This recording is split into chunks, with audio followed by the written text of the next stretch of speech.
So we are recording.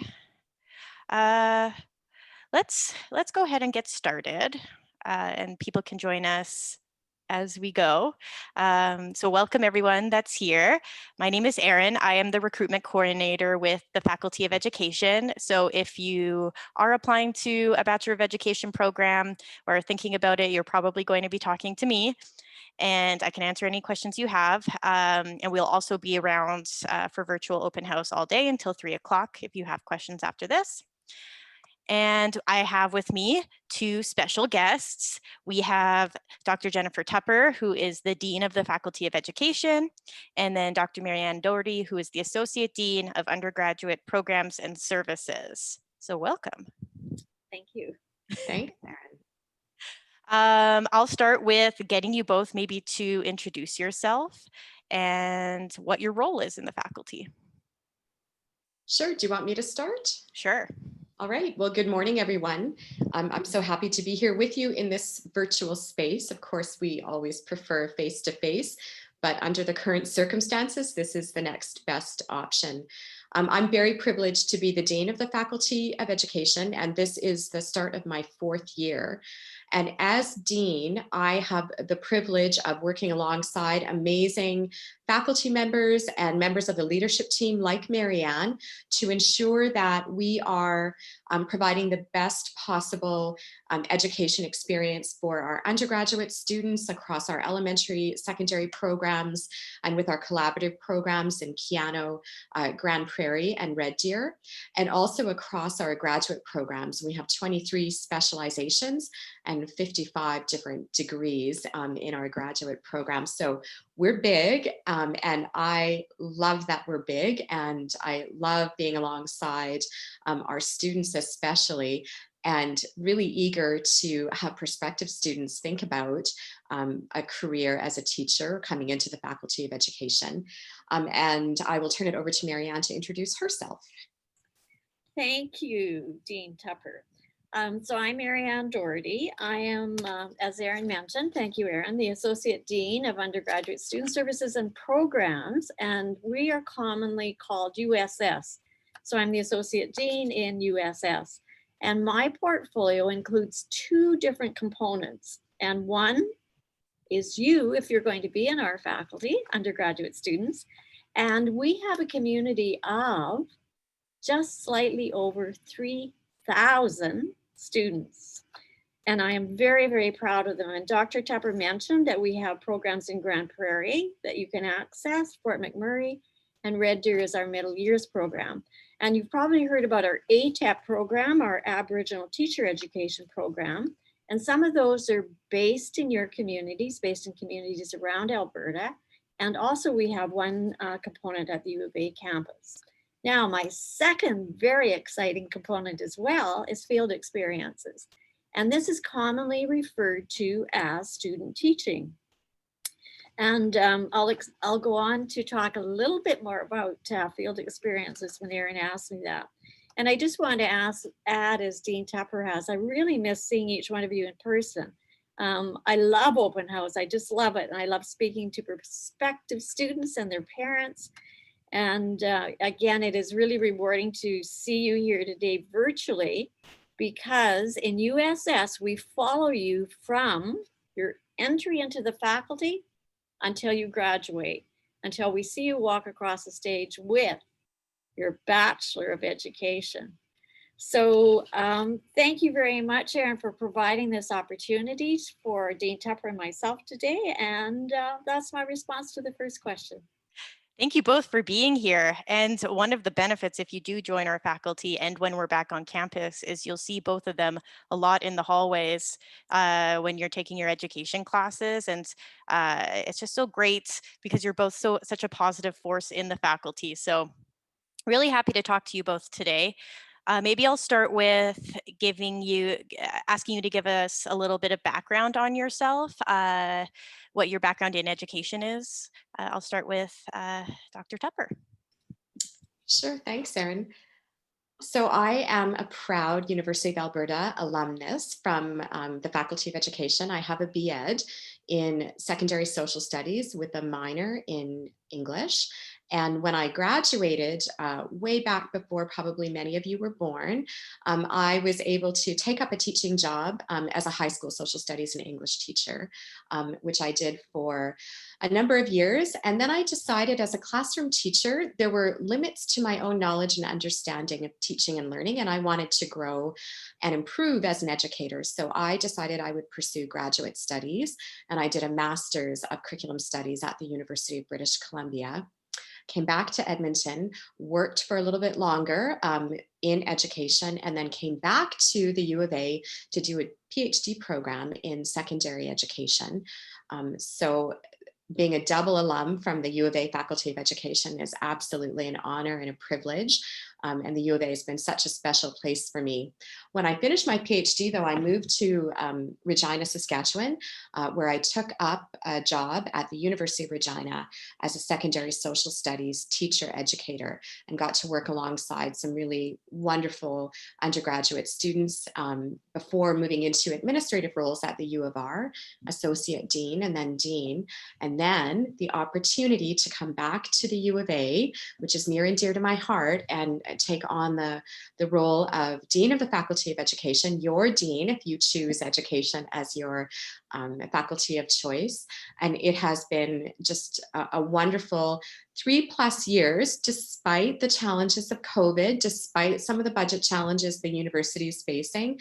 We have such a strong faculty, and it's made strong because of our extraordinary staff members, our faculty members, and most importantly, the students who make their path in our degree programs. So that's a little bit about me. Oh, and I will also say that I'm a mom of 2 girls, and I have a grade 7 daughter this year. And so it's been interesting to walk that journey with her in the midst of COVID, and to see the extraordinary efforts of her school community, the staff and the teachers, who are just working so hard to create meaningful learning in the midst of a pandemic, and looking after the health and safety of the entire school community. And then my other daughter just graduated last year. So what a year for her to be in grade 12 with the shutdown of schools in March, and doing a pivot to online learning with her teachers, and not having a traditional graduation celebration. And she is a U of A student, just started, and she is in political science with a minor in women and gender studies, and is loving it. Even though all of her classes are online, she's so excited about what she's learning, and so really appreciative of her professors and teaching assistants for making meaningful learning possible from her bedroom. So that's a little bit about me. Wonderful. Maryanne? Okay, maybe I'll start first of all with my mother role. And I just want to say, I just have one son, and he went to Harry Ainley. I don't know if any of our guests today are in that high school or not, but he was very successful at Harry Ainley, and the public education system in Alberta is one of the top in the world, and I just want to acknowledge that. So for those of you that are in that system, you've had a really great education. And he did come to U of A for his first degree, and then he went to Berkeley for his PhD. So again, the U of A is just an excellent place for you to acquire your post-secondary. I completed my Bachelor of Education as well here at the university, and my major was, I did the secondary route, and my major was in career and life studies. And I focused on the former home economics, so food studies and fashion studies and personal living skills. And then again, similar to Dean Tupper, I felt I needed to have more education, and the teaching profession is a lifelong learning profession. So I came back, did a Master's of Science in Family Studies, went to teach for a few more years, then came back and did my PhD in leadership and administration in our Department of Policy Studies, and then have been involved in the U of A for a few years, quite a few years. And I had the opportunity of going to Curtin University in Perth, Australia for a few years before coming back to Canada. So I too am very, very proud of the U of A. I'm a proud alum. I'm a proud supporter. I love the U of A. And so I'm so happy that you are looking at the U of A and especially our faculty for your education degree. So I think that's it for me, Erin. Perfect. I just want to say that I brought my coffee today in my Australia mug in honor of Perth, because I also went to Perth for a little while in my education. I'll also note as we go through the questions, if anyone thinks of any questions that they want to ask either of our deans today, feel free to put them in the chat and as we go. So my next question, I'm curious if either of you have a particular moment or something that inspired you to go into education. What would you say inspired you towards this career pathway? Who wants to start? Dr. Tupper? I can start, sure. And thanks for the question, Erin. I always appreciate the opportunity to sort of reflect back on what led me in different directions over the course of my life. And I would say actually in high school, I had thought about education as a career, but I was leaning towards journalism. And in grade 11, I had a chance to be the editor of our high school newspaper and really loved the ability to gather information and tell stories and in a small way within my school community anyway, I think I felt like I was having a positive impact. But in thinking about journalism as a career, I also thought about the potential for teachers to do similar kinds of work, but perhaps in even more meaningful ways alongside their teachers. So it's about helping young people gather information, make sense of information, understand different perspectives, points of view, and really to inspire them in their learning. And so I kind of moved in that direction. When I came into the U of A, my first year, actually, I was an art student because I still wasn't quite sure. And so I did some volunteering alongside young people in schools through there was a study buddy program, in fact, and that really kind of solidified for me the decision to pursue education. And I also started a part-time job because, of course, as students, we all needed to work to pay our tuition and pay our bills. As an early childhood educator in a daycare, and loved it as well. But that also helped me realize that I was better positioned to be alongside high school students than young children, though I still love working with young children. And so there wasn't a single moment that sort of was an aha moment for me in terms of becoming a teacher. It was a series of experiences and a process of discernment. And I have never regretted for a moment my decision to pursue education rather than journalism. And in lots of ways in education, we get to do the same things that journalists do in a different way in our classrooms every day. So that's my story. And I'm excited to hear Maryanne's story. Very cool. Okay. And mine is a little bit different because there was a moment, there were moments. And I grew up on a farm just outside of Jarvie, which is about, an hour north of Edmonton. And for any of you that are in a rural area, you'll understand my experience being on the farm and not having as much social interaction with people as if you lived in a hamlet, as Erin was saying, or a town. And one of our neighbors was a teacher, and I would frequently visit with her. And she just inspired me and all of the wonderful things that she was doing with kids. And I just, at a very young age, always wanted to be a teacher. And then, following up from that, playing school. I only have one older brother. My younger sister wasn't born then. So, getting his friends together and being the teacher, and then being a leader in 4-H. And so I've always wanted to be a teacher, and just pursuing that career started again with my B.Ed in our faculty and going forward. So yes, it was always my dream to be a teacher. Wonderful. Did either of you have a favorite teacher growing up, and why were they your favorite teacher?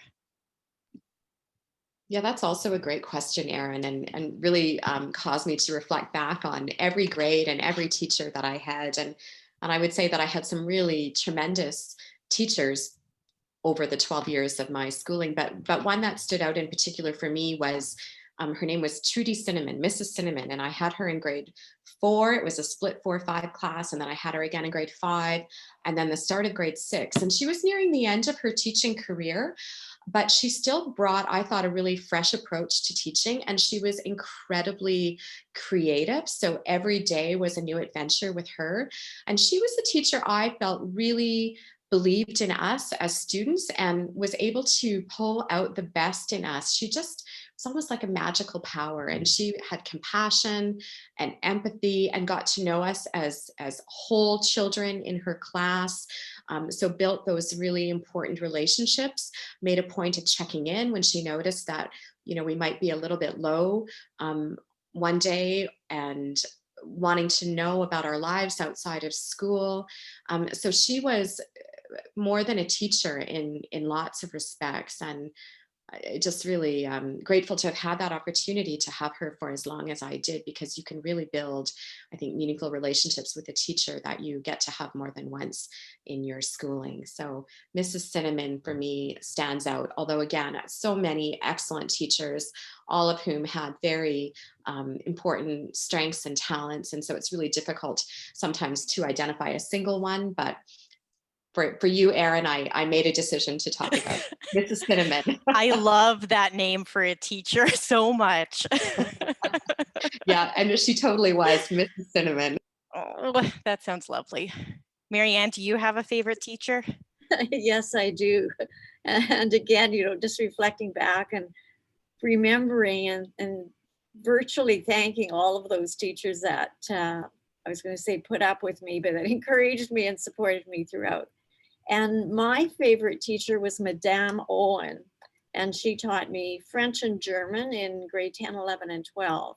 And she was my favorite teacher for similar reasons that Dr. Tupper has talked about, Dean Tupper, in that she encouraged me to do languages. She supported me in my journey towards becoming a teacher, and always challenged me. So was never satisfied with what I gave her, just said, oh, you can do this or you can do that. Gave me extra resources in French and German to study and to demonstrate my competency in those languages. And the other important component about Madame Owen was that she was handicapped, and just her whole demeanor and acceptance and inclusivity in her classes was just overwhelming. And I'm thinking about that now as we think about the teaching quality standards and what our students will be demonstrating when they complete their Bachelor of Education. So that was my favorite teacher, Erin. Cool. All right, now I want to jump to our faculty, and I'll start with Dean Tupper. I'm wondering if you can speak to how the faculty has adapted during this global pandemic and moving mostly everything online. I will start by saying I'm so proud of how our faculty has responded to the pandemic and the pivot to online and remote teaching and learning.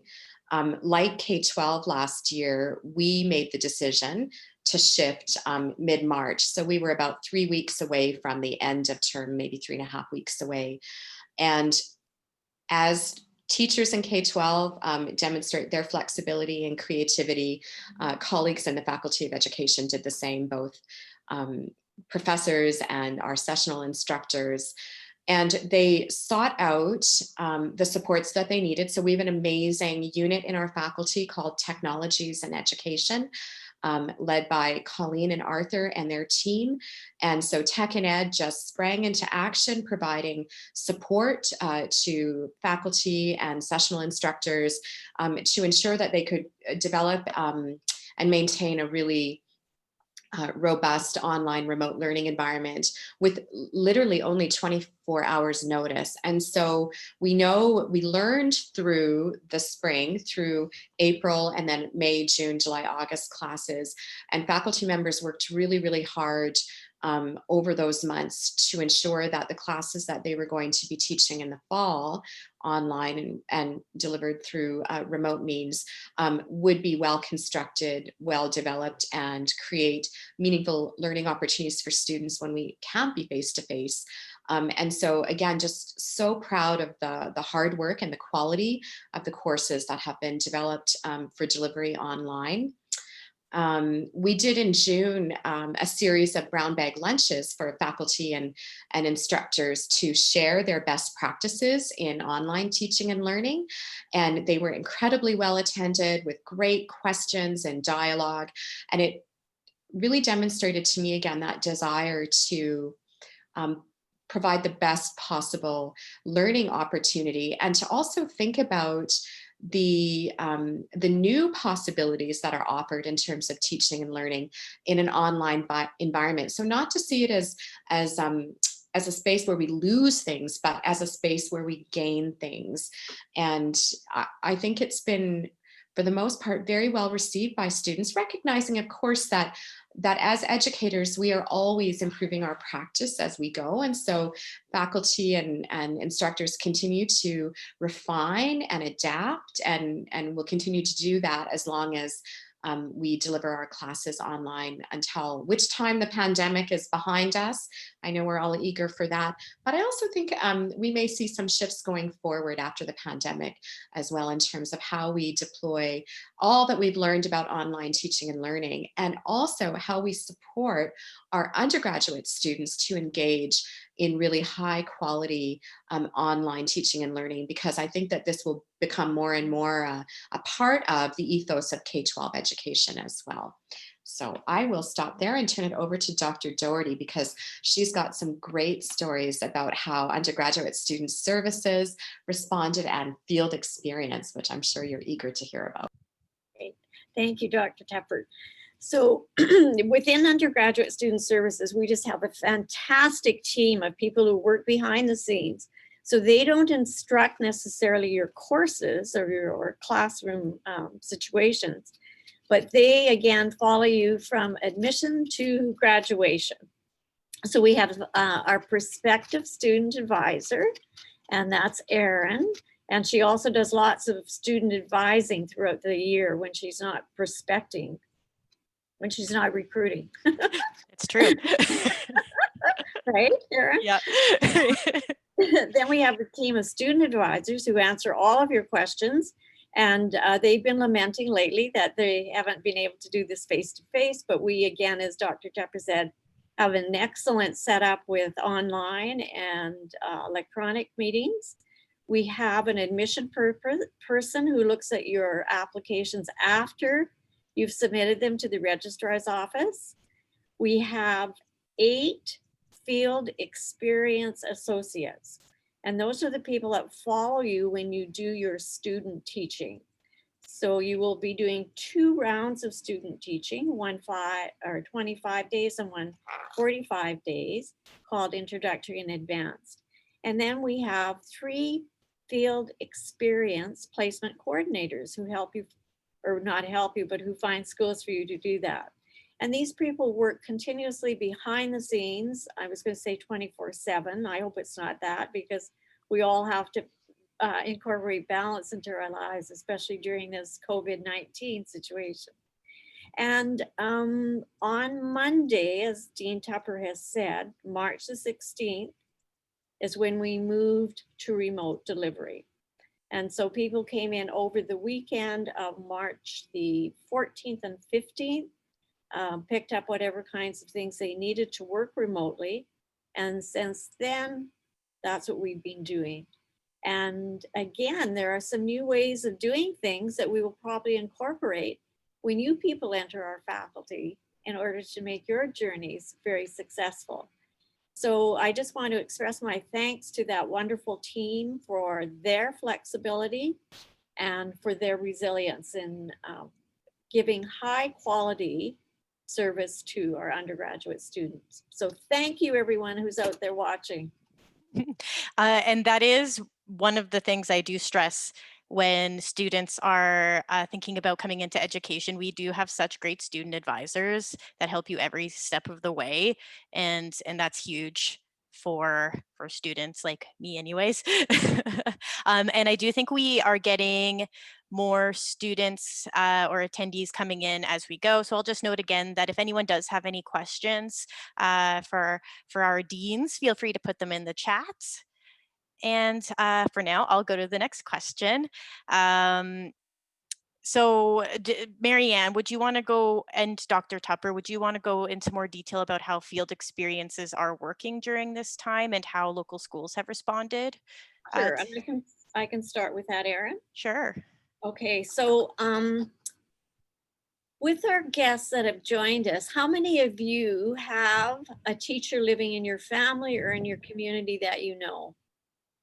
So if you do, I want you to please thank them. Okay, Brianna. Brianna does. Yeah, please, Brianna, express our thanks, our deep gratitude from the Faculty of Education. I want to just acknowledge again that the teachers, the principals, the support staffs, and superintendents throughout this province of Alberta have been graciously and generously accepting our student teachers. So we have 911 student teachers out in the field now. And the schools have opened up to our student teachers to allow and promote and mentor them during their field experiences so that they can learn how to become a teacher. And it's my opinion that the teachers, the principals, the school support staff, and the superintendents have emerged as our new frontline workers. We've heard a lot about the medical profession being frontline workers, but I think now during September and October that this group has emerged as our new frontline workers. They are providing, as Dean Tupper said, quality learning experiences in the same day, both face-to-face and online. And our student teachers are learning how to do this. They're being mentored by these wonderful people in the schools. So I just want to take this opportunity to thank them again from the bottom of my heart. And if you know anyone in this group, please, please, please express our thanks. So field experiences, as I mentioned, there's two that you will do. You'll do an introductory one and you'll do an advanced one. Your introductory one is 25 days and your advanced one is 45 days. And as I mentioned, our 911 students are in schools. So whatever the school is doing, if it's a remote delivery or if it's face-to-face, our students are in those schools being mentored. So I'll just turn it over to Dean Tupper if she would like to add. Yeah, I would just echo what Maryanne said. In fact, I think I have been consistently referring to teachers, principals, and school support staff as everyday heroes because they are just tremendous and truly frontline workers, providing support, putting their health and safety on the line every day to ensure that young people across all the grades in this province can come to school or learn online in a meaningful way. Because that period of shutdown from March until the end of June, it was hard on students, it was hard on teachers, and there was really a desire to, wherever possible, be face-to-face. And so we are just filled with so much gratitude to our colleagues in the field and for their willingness in the midst of all of these challenges to welcome our student teachers and to provide incredible mentorship and support to them. I would just add that under normal circumstances, we also have alternative field experience opportunities for our students. So we do have international placements that you might be interested in, and I hope by the time you might consider those, we'll be well beyond the pandemic. So we have Alberta accredited international schools in Cambodia, in Macau, China, in Mexico, and I think one in Bermuda. Am I right about that? Yes, Erin's nodding. Thank you. Yes. And so we do have a process for students to apply to do international field experience. And under the support of USS and our international program manager, Lucy DiFabrizio, they're supported to travel to those places and have an additional field experience, which is pretty awesome opportunity. And there are dollars to support students through University of Alberta International. And we also recently had a donor donate some dollars to support students who want to do international field experience. So once things are back to normal, whatever normal looks like post-pandemic, keep your eye out for those opportunities as well. And then in fourth year, there's also another alternative field experience that students can access. And Maryanne, you're probably more knowledgeable than I about the details of that. So can you just talk a little bit about that? So that would be field experience 490. And that one specializes in early childhood education, or also schools that offer a differentiated program for children or youth who are experiencing learning challenges. And in order to participate in the 490, you will have to have completed your IPT and your APT, your introductory field experience, and your advanced field experience. And we also have other opportunities too.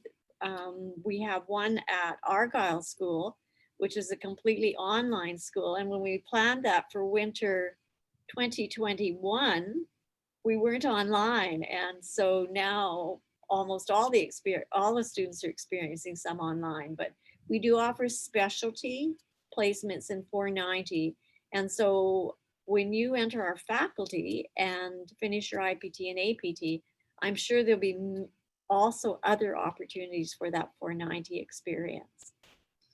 And that's a really great one because I'm just thinking of Tasha. She's one of our recent graduates. She was in our student panel last night, and she got her first job out of graduating because she did EdFX 490. They saw that on her resume and really liked the extra specialization that she got with special needs students. So it's a good one.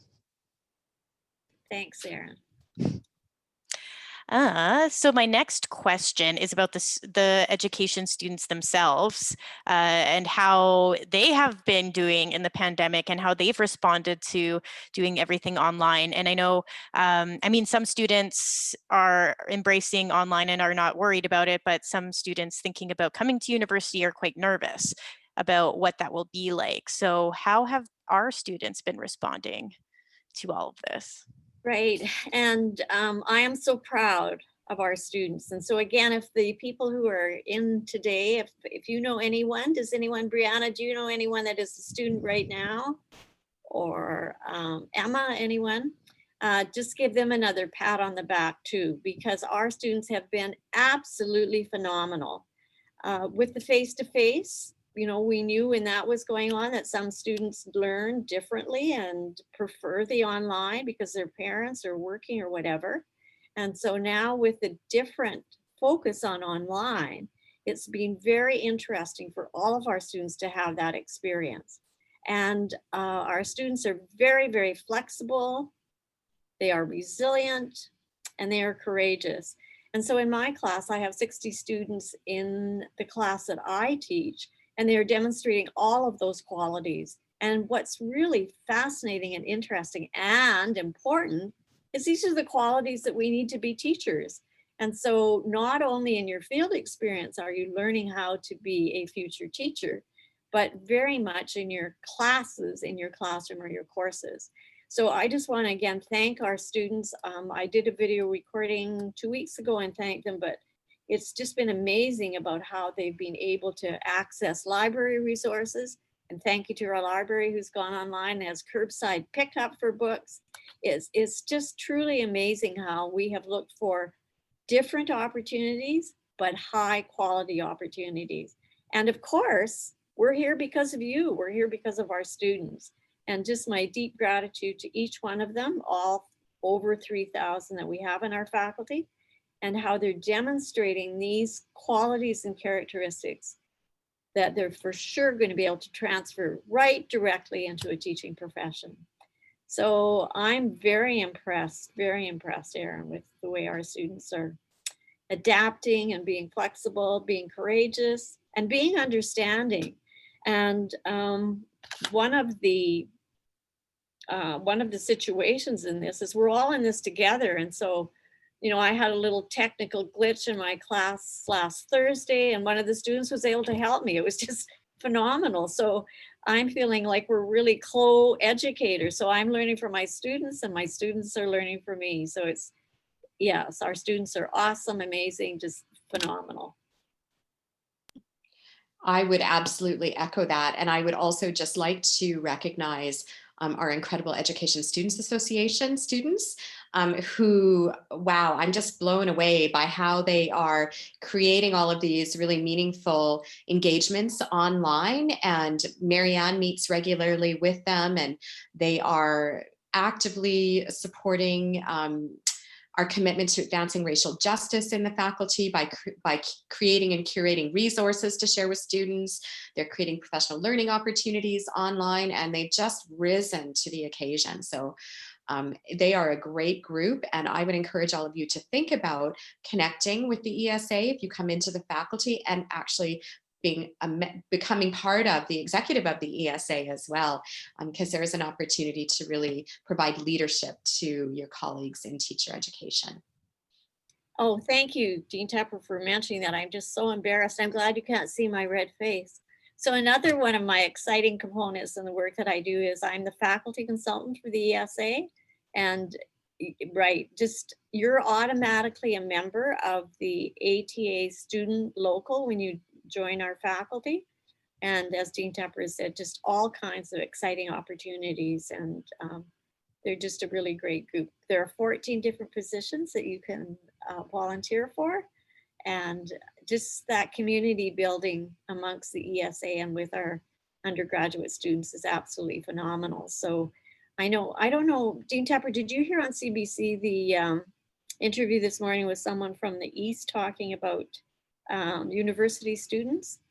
So they had done a little survey and we're talking about the great qualities, and our students and our faculty also have demonstrated all of those great qualities. So thank you.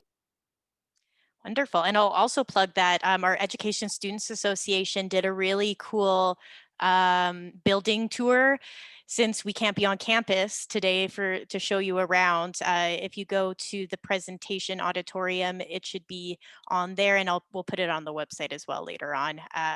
So if you want to see a little bit of the education building from the students' perspective, they did a quick little video for that. So my next question is for Dean Tupper. I'm wondering if we can talk about reconciliation and your thoughts on the Faculty of Education's role in that. Yeah, thanks for that question, Erin. It's such an important one. So truth and reconciliation is a significant commitment in our Faculty of Education. Even before the Truth and Reconciliation Commission released their 94 calls to action, there was work happening in the Faculty of Education to ensure that our undergraduate students had foundational Indigenous knowledge through the required Aboriginal education course 211, that also includes experiential learning opportunities. So learning with and alongside Indigenous knowledge keepers, elders, being on the land and doing really meaningful cultural learning, etc. Because one of the calls to action, or actually several of the calls to action, are specific to our role as educators in advancing reconciliation work in K-12.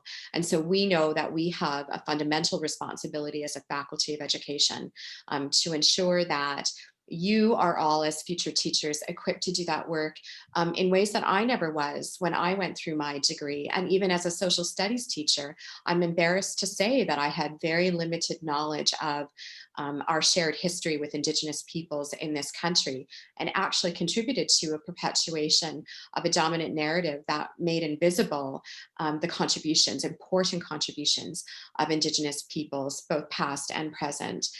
So we are actively working to ensure that truth and reconciliation is centered in all of our courses, not just in the EDU 211, but in all of our curriculum and methodology courses. And in EDU 100, the class that Maryanne is teaching right now, which is your Foundations of Education class, we have also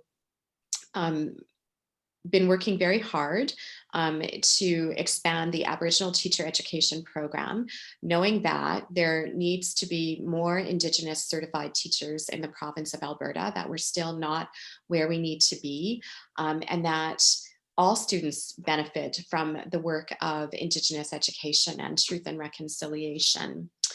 And you know, the U of A is on Treaty 6.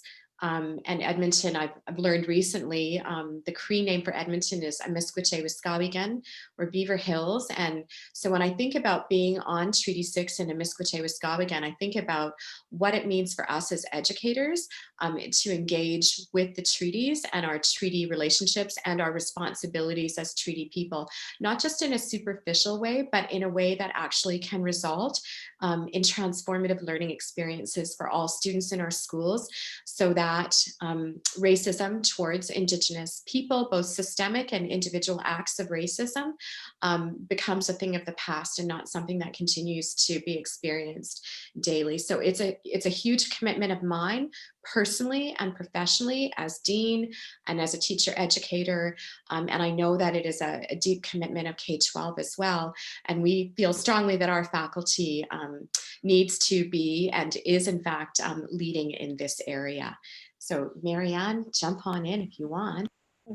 And I just want to thank Dr. Tupper at this point, because she has definitely brought her wealth of successful experiences to our faculty. And we are so appreciative of that, Dean Tupper. So you have definitely led us on a wonderful journey, a learning journey, and a very respectful journey. So thank you for that. I want to note that we do have now an Indigenous Student Engagement Specialist. And that is a very long title for Corinne Riddell. It is one of the titles that's used in the other faculties, arts and science, for a person who specifically is dedicated to our Indigenous students. And we have the highest number of Indigenous students in our faculty at the University of Alberta than any other faculty. So it's very important that Corinne meets with and opens up spaces for Indigenous students, but also for all students. And again, to advance the truth and reconciliation journey that Dr. Tupper has led for us. We also have a student advisor specifically for the ATEP program, our Aboriginal Teacher Education Program, to further again the TRC recommendations. And again, it's not just for our Indigenous students, but it's also for every student and also for myself.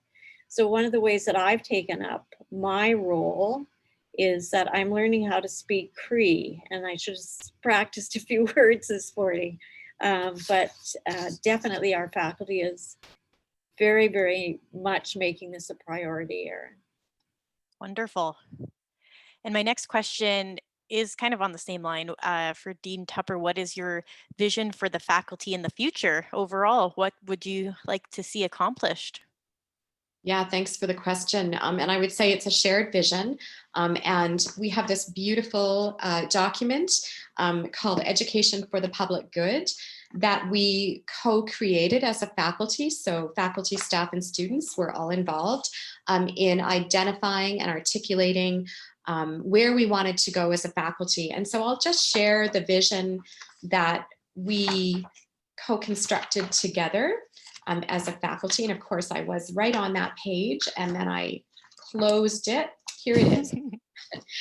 So our vision is to be a flourishing, diverse, and sustainable faculty of education that excels, innovates, and transforms society through high quality, meaningful teaching, research, and service. And so I think at its core, we are deeply committed to education for the public good in terms of transforming society, recognizing the ongoing experiences of inequity, the ongoing experiences of racism and racial injustice in our society, and the role that education must play in creating better conditions for all of us to live well with one another. Just as Marie Sinclair said, in the context of releasing the TRC report, education got us into this mess. Education will get us out of this mess. And so we see the role of education and the role of teachers, future teachers, as integral to a vision of society that is just, equitable, and where everyone can flourish, regardless of their social locations and how they identify themselves. So that's our overall vision. It's a lofty vision, I know, but I believe, given the strengths of our faculty and our amazing students and staff and colleagues, that it is very possible to achieve these things through education. Wonderful. And so I just want to say Dean Tupper is just a very excellent, outstanding teacher, because I too have my strategic plan here, and Dean Tupper always asks me questions about this, so I've memorized the whole plan. And again, this was developed by everyone in our faculty, support staff, and our instructors and our professors and everyone. And I just want to point to our core values. And in the Faculty of Education, we value students, faculty, staff, and our partners. And so again, we're very cognizant of the fact that we are here because of students. And so we want to make this a very best experience for you. And in addition to that, one of our goals related to faculty structures, processes, was to have a very effective, well-functioning, cohesive, and responsible administrative structures. And so that includes USS, and we're continually working on ways to make your experiences in our faculty more meaningful, more relevant, and more appropriate. And again, with COVID-19, as Dean Tupper has said, we've had to change, we've had to pivot with purpose. And we look to you as our students to help us with making those most meaningful changes. So that's how we are looking at the future of our faculty. And so excited to have new students who bring new ideas, and definitely through the ESA, the Education Students Association, and also through USS, we'll be asking for your feedback. We'll be asking for your opinions on how we can make our faculty a better place for you. Awesome. Well, we're starting to come to the end of our time. So I have one more question. And since this will be on our prospective website later on, and you're talking to prospective students right now, do you have any advice for the students that are thinking about going into education or not quite sure, or are just getting ready to apply? So one of my pieces of advice would be, excuse me, if you haven't worked with children or youth and you're interested in coming into our faculty and you don't have any siblings in those age groups, is to volunteer in some respects so that you do gain that experience, to be sure that that is what you really want to do for your career. And we do have a new course that's going to be starting, or pardon me, it started this year, our EdFX 200, which is an introductory field experience to help you observe what a teacher does in a classroom.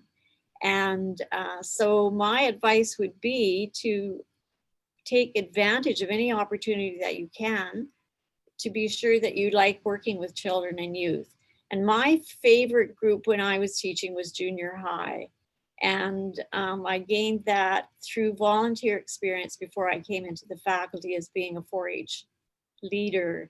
And I really didn't, at that time, connect as well with the elementary students, with the younger kids or with the older kids. So that was my choice. But that volunteer experience definitely helped me in making the choice of being a teacher and knowing that it was a choice that I could definitely succeed in. So that would be my advice, Erin.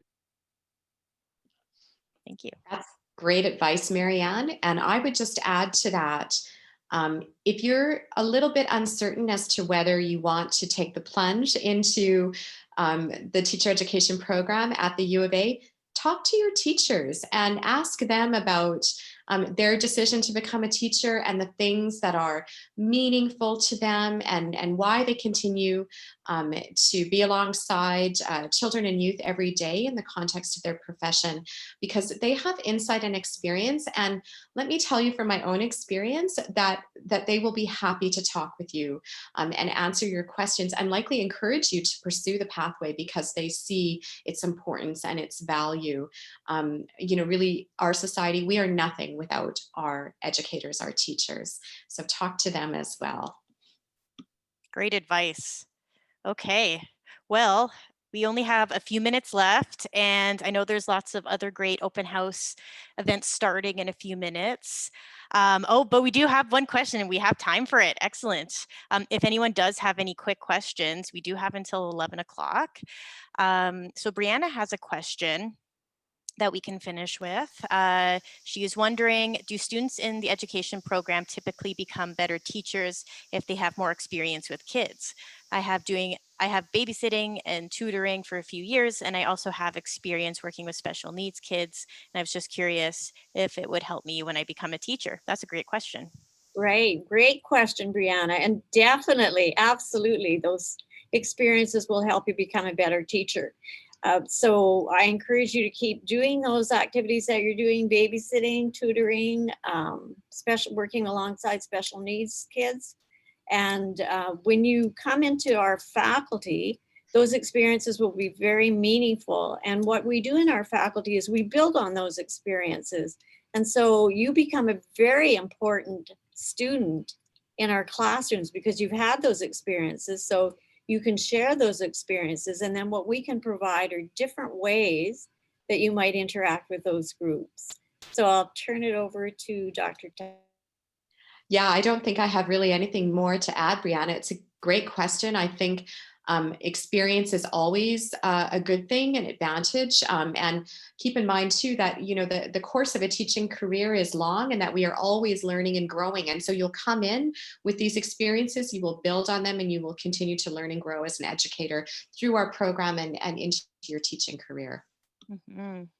And I just want to add one thing, Brianna, maybe you can become a mentor teacher when you're teaching, because you'll have those extra experiences. So thank you for that question. Mm-hmm. Yeah, right on, Maryanne. And thanks, Brianna. So we do have a couple more minutes. So please, if you have any questions, feel free to put them in the chat right now. And while we wait to see if there are any final questions, I will just plug the rest of the events for the rest of the day. So from 12 to 1, we'll be doing another student panel. So we'll have some current students from the Education Students Association and a couple education mentors as well that can answer your questions as current students that are actually going through the program right now. And we have a couple recent graduates as well. If you're curious about how they found a job, how they are finding teaching right now during a pandemic, all those fun questions that we'll ask them. So feel free to come to that. And then from 1 o'clock to 2, I'll be doing a presentation about our programs and admissions and all that kind of stuff. And we will have a student advisor there with me. So any question you can think of about the program and admissions wise or program course wise, we should be able to answer those. And we'll also be in our education booth until 3 o'clock answering questions in the chat. So if you prefer that, that's fine too. And it doesn't look like we have any more questions. So I want to thank our guests today, Dean Tupper and Dr. Maryanne Doherty, who were wonderful to speak with and have coffee with this morning. So thank you so much. Thanks for having us, Erin, and thanks to all who attended. Really appreciated the opportunity to talk with you. I saw Brianna did pop a question into the chat just now. I could answer it quickly. She's just wondering about how many people are typically in classes. And my answer is it varies, Brianna. We have a whole range from large lecture to much smaller. So you'll experience the whole gamut over the course of your 4-year degree, both education classes and the classes you take outside the faculty. Yeah, but as you get into 3rd and 4th year, the classes get smaller and more focused. The latest estimate I calculated was 27. So the average class size in our classes is only 27 students. So pretty much like a high school class. And you're studying with your future colleagues, which is another neat thing. Yeah, very important point. Okay. So thanks again, Erin. Yeah, no problem. Have a good rest of your day, everyone.